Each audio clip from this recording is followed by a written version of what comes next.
एक बार की बात है। एक गांव में एक चुड़ैल का साया था। वो चुड़ैल रोज रात को लोगों के दरवाजे खटकाकर बोलती, घर पर कोई है, घर पर कोई है, दरवाजा खोलो, खोलो दरवाजा। जब कोई गांव वाला दरवाजा खोलता तो वो चुड़ैल उसे उठाकर ले जाती। अरे मर गया रे, अरे छोड़ दे चुड़ैल, अरे बच्चे की जान लेगी क्या? अरे छोड़ दे, तेरा दास बेटे, अरे गाँव वालों बचाओ, बचाओ, बचाओ। अगले दिन, अरे भाइयों, इस चुड़ैल ने तो जीना दुश्वार कर दिया है। तभी हरिया का बेटा राजू बोलता है, पापा, मेरे दिमाग में एक तरकीब है, बताऊं क्या? अरे तुम अभी छोटे हो, तुम चुप ही रहो, जाओ यहाँ से। पापा, मैं छोटा पैकेट बड़ा धमाका हूँ। अरे तरकीब तो सुन लो पहले। कोई बात नहीं हरिया, ऐसे बोलने तो दो। अंकल, क्यों न हम अपने घर के बाहर शीशा लगा दें? चुड़ैल अपनी शक्ल उसमें देखकर डर जाएगी और भाग जाएगी। ये क्या झंडू तरकीब है, मैं नहीं मानता इसे। तभी पास खड़ी हरिया की पत्नी कविता कहती है, अजी, इसकी तरकीब इतनी भी बुरी नहीं, एक बार ऐसा करके देखते हैं। तुम चुप करो, जाओ जाकर घर का काम करो। नहीं नहीं, ठीक है, हम ये भी करके देखते हैं। फिर सब गांव वाले अपने अपने घरों के बाहर दरवाजों पे शीशा लगा देते हैं और आधी रात होते ही चुड़ैल आती है और शीशे में देखकर बोलती है, अरे ये क्या, तुम कौन हो? ये मेरा इलाका है, तुम जाओ यहाँ से। लेकिन शीशे में उसी की शक्ल होती है और वो भी वैसी ही हिलती है जैसे चुड़ैल। ये देखकर चुड़ैल डर जाती है। लगता है गांव वालों ने इसे मुझसे बचने के लिए यहाँ बुलाया है। चलो और किसी के घर का दरवाजा खटखटाती हूँ। फिर चुड़ैल हरिया के घर जाती है। हरिया के घर शीशा नहीं लगा होता। यहाँ वो चुड़ैल नहीं है, इसी का दरवाजा खटखटाती हूँ। घर पर कोई है? अरे इतनी मीठी आवाज है, जरूर कोई झक्कास औरत होगी। इस कविता से तो मैं दुखी हो गया। चलो थोड़ी मटर गश्ती ही कर दूं। हाँ, मैं हूं ना घर पर, मेरी रानी, अभी आया जाने मन। ये सोचकर शराब के नशे में धुत हरिया दरवाजा खोलने जाता है। तभी कविता और राजू आ जाते हैं और उसे रोक लेते हैं। अरे अरे छोड़ कलमुही, मेरी रानी आई है बाहर। अरे पापा जी, रानी नहीं, डायन आई है बाहर। मम्मी, पकड़ के रखना इनको। लेकिन कविता और राजू हरिया को पकड़ लेते हैं और उसे जाने नहीं देते।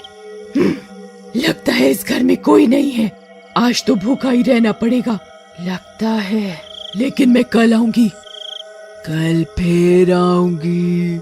फिर चुड़ैल वहाँ से चली जाती है। तभी हरिया कविता को लात मारकर गिरा देता है। छोड़ मुझे, मेरी रानी आई थी, तूने मुझे जाने नहीं दिया, मैं तुझे जिंदा नहीं छोड़ूंगा। फिर वो नशे में कविता को बहुत मारता पीटता है। राजू ये सब देखकर बहुत डर जाता है, उसे बहुत बुरा लगता है। अगले दिन, मम्मी, तुम ठीक तो हो ना? हाँ बेटा, मैं बिल्कुल ठीक हूँ, तुम मेरी चिंता मत करो। मम्मी, मुझे पापा अच्छे नहीं लगते, आपको कितना सताते हैं। नहीं बेटा, ऐसा नहीं कहते, वो तुम्हारे पापा हैं। जाओ तुम जाकर खेलो। कविता उठकर दरवाजे पर शीशा लगा देती है और रात में शीशा लगा होने के कारण चुड़ैल किसी के घर पर जाकर शिकार नहीं कर पाती। इस गांव में इतनी चुड़ैल कहाँ से आ गई? मैं इतने दिनों से भूखी हूँ, ये भूख बर्दाश्त नहीं हो रही। इन गांव वालों ने अपने घरों के बाहर एक एक चुड़ैल खड़ी कर दी है, पर कब तक बचोगे? मैं कल फिर आऊंगी, मैं फिर आऊंगी। फिर अगली सुबह गांव वाले जमा होते हैं। अरे भाइयों, ये राजू ने बड़ा अच्छा सुझाव दिया, बचा लिया हम सबको, शाबाश बेटा। थैंक यू अंकल, बोला था ना, छोटा पैकेट बड़ा धमाका। हाँ हाँ ठीक है, चलो घर जाकर पढ़ो, जाओ यहाँ से। राजू को बुरा लगता है और वो घर चला जाता है। उधर चुड़ैल, मैं इस गुफा में बैठे बैठे ही ना मर जाऊं, किसको खाऊं? फिर रात हो जाती है। भूख के मारे वो गुफा से बाहर जाती है और गांव की तरफ चल देती है। तभी राजू अपने कुत्ते को घर के बाहर घुमाते हुए घर से थोड़ा दूर आ जाता है। अम्मी चलो घर, चलो रात हो गई है, चुड़ैल किसी भी वक्त आने ही वाली है। तभी टॉमी यहाँ वहाँ भागता हुआ गुम जाता है। राजू उसे ढूंढता है। तभी चुड़ैल की नजर टॉमी पर पड़ती है। इस कुत्ते को ही खा के काम चलाती हूँ आज। फिर वो अपना हाथ लंबा करती है और उस कुत्ते को पकड़कर खा जाती है। अब थोड़ी राहत मिली। राजू ये सब देख लेता है और रोता हुआ घर भाग जाता है। जाकर कविता को सब बताता है। कविता ये सब सुनकर बहुत डर जाती है। तभी हरिया भी घर आ जाता है। ए कलमुही, पानी लेकर आ। तुझसे इतना भी नहीं होता कि मर्द घर आया है तो एक गिलास पानी ले आऊं। जी लाती हूँ। एक तो इतनी गर्मी है, तुझसे शादी करके तो मेरे भाग ही फूट गए। सोचा था कि तेरा बाप पैसे वाला है, बढ़िया दान दहेज देगा, लेकिन नहीं, इतनी गर्मी है, एक तो एसी ही लगवा देता तेरा बाप तो क्या बिगड़ जाता। ऊपर से ये गर्म पानी लाई है। चल चल यहाँ से, काम की ना काज की, दुश्मन अनाज की। कविता कुछ नहीं कहती, मगर राजू को अपने पापा का अपनी माँ के साथ ये बर्ताव अच्छा नहीं लगता। फिर रात में सबके सो जाने पर वो जाता है और घर के दरवाजे से शीशा हटा देता है और फिर रोज की तरह चुड़ैल आती है। अरे इस घर के दरवाजे पे चुड़ैल नहीं है। मजा आ गया। घर पर कोई है? घर पर कोई है? पापा, दरवाजे पे वो आई है, आपकी रानी। जाओ, मम्मी सो रही है, आप चुपके से चले जाओ। वाह बेटा, तू ही है मेरा असली शेर। वाह वाह वाह, जिए मेरे लाल, आया मेरी रानी, तुमने पुकारा और हम चले आए। आया डार्लिंग, आया आया आया। हाँ हाँ जाओ, मेरी मम्मी को बहुत दुखी कर लिया आपने। हरिया नशे में होता है और खुश होकर दरवाजा खोल देता है। आओ मेरे राजा जी। अरे मेरी रानी, तुम नशे में चुड़ैल क्यों दिख रही हो मुझे?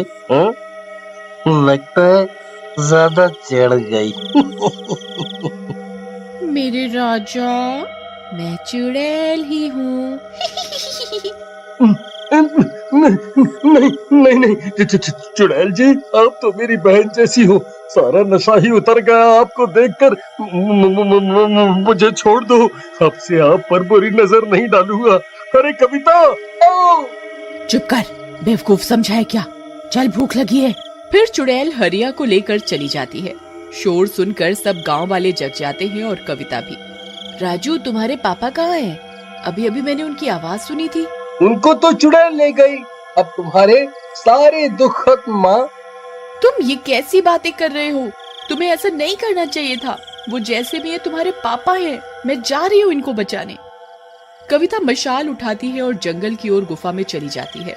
सभी गांव वाले भी पीछे जाते हैं। कविता जंगल पहुंच जाती है।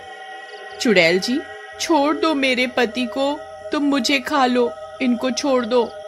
नहीं माँ, चुड़ैल आंटी, मेरी माँ को नहीं, मुझे खा लो। नहीं कविता, तुम जाओ यहाँ से, जाओ तुम। अरे, तुम पति पत्नी का ड्रामा तो खत्म ही नहीं हो रहा। लैला मजनू मेरे पेट में जाकर बन जाना। ऐसा बोलकर चुड़ैल कविता को गले से पकड़कर हवा में उठा लेती है। ये देखकर राजू जमीन पर लौटता हुआ जाता है और पीछे से चुड़ैल के बालों में आग लगा देता है। चुड़ैल जलने लगती है। अरे नहीं छोटे से लड़के, ये तूने क्या किया? और फिर चुड़ैल जलकर राख हो जाती है।